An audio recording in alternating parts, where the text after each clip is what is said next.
Il y a énormément de maladies qui sont reliées à une problématique et c'est la peur ou le, la castration. J'ai plus de voix. La castration de pleurer. Quand on castre ses émotions, qu'on les retient, l'eau se stocke dans le corps et cette eau qui est stockée, qui est à l'arrêt, va créer un symptôme qui va vous permettre de considérer la- l'information stockée. Alors, il y a énormément de maladies qui sont en lien avec des pleurs, avec un manque de courage pour pleurer.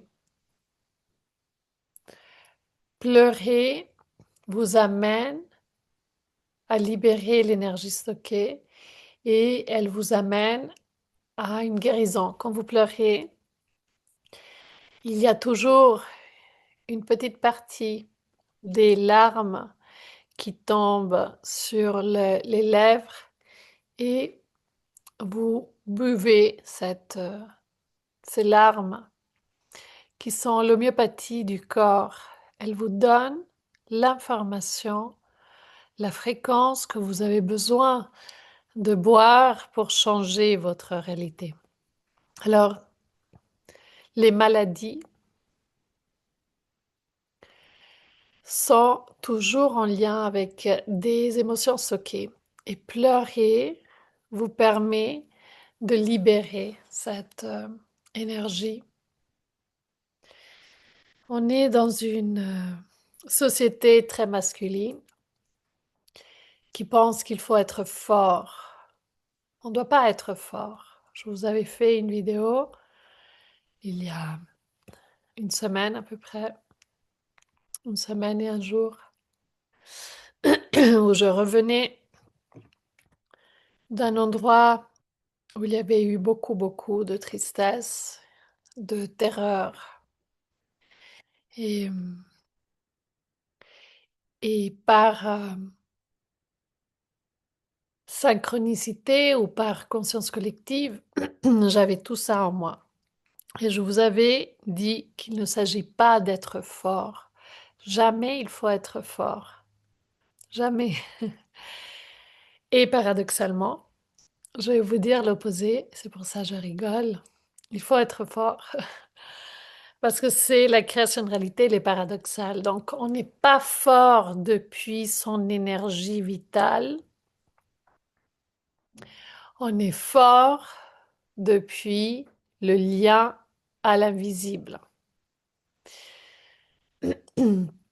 Qu'est-ce que ça veut dire? Ça veut dire que oui ou oui, pour créer de la réalité, vous devez reconnaître une énergie supérieure, que vous appeliez cette énergie supérieure énergie, ou Dieu, ou univers, ou l'Esprit Saint, ou la Vierge, ou Jésus, ou Bouddha, comme vous voulez, c'est égal. Mais quand vous vous découvrez créateur de réalité, c'est important de vous relier à une force supérieure, une force qui n'est pas la vôtre. Et donc, vous apprenez l'humilité. L'humilité vous permet de vous reconnaître avec une valeur sans avoir besoin que les autres reconnaissent votre valeur. L'humilité vous permet de vous relier à la force verticale. Il y a, il y a une semaine, non, il y a 2 semaines, j'étais en train de discuter avec des amis qui voient mes vidéos, je les salue, et ils m'avaient dit que souvent, je, je dis que ils disent que souvent je diminue ma force, en fait, que je suis trop humble et que je dis que le fait de pouvoir lire les personnes et les scanner et les aider à transformer leur réalité, leur situation est facile. Et ils disent que, ils me disaient qu'il faudrait que j'accepte ma valeur, ma force. Alors, quand je dis cela, c'est pas parce que je n'accepte pas ma force. Si je n'acceptais pas ma force, je ne serais pas là à vous transmettre toute cette connaissance. Donc, je accepte ma force. Simplement que depuis ma position, mon travail avec vous, c'est vous enseigner que l'invisible, c'est quelque chose de normal, c'est pas quelque chose d'extraordinaire. Mais comme dans notre société, on l'a catalogué de extraordinaire, alors on croit que c'est que certains élus, entre guillemets, qui ont accès à l'invisible ou au pouvoir créateur ou au pouvoir de la sensibilité, donc de la transformation, de l'alchimie. Et donc, quand je vous dis que c'est facile, c'est parce que je vous l'enseigne, c'est ce que je vous enseigne pour créer la réalité. Vous devez apprendre aussi à percevoir votre réalité, à être sensible avec votre réalité, à, à lire votre réalité. Donc, pour moi, c'était inné. Je l'ai castré pendant des années. J'ai été super malade à cause de ça. Et ce voyage initiatique m'a permis de reconnaître cette valeur.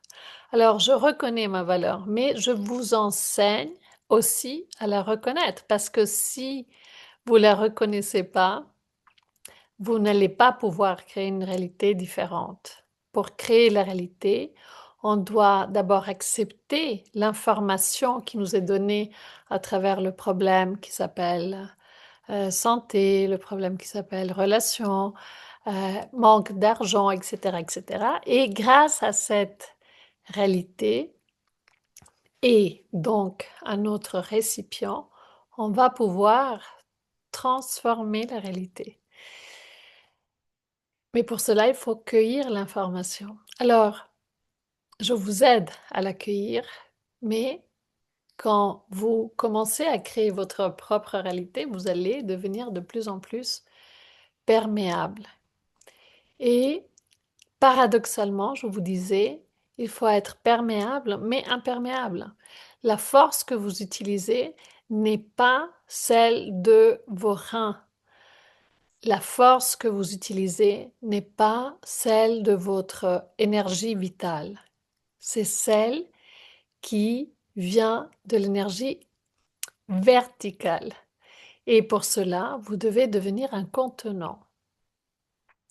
Alors, pour revenir au début de cette vidéo, quand vous pleurez, vous videz votre contenant.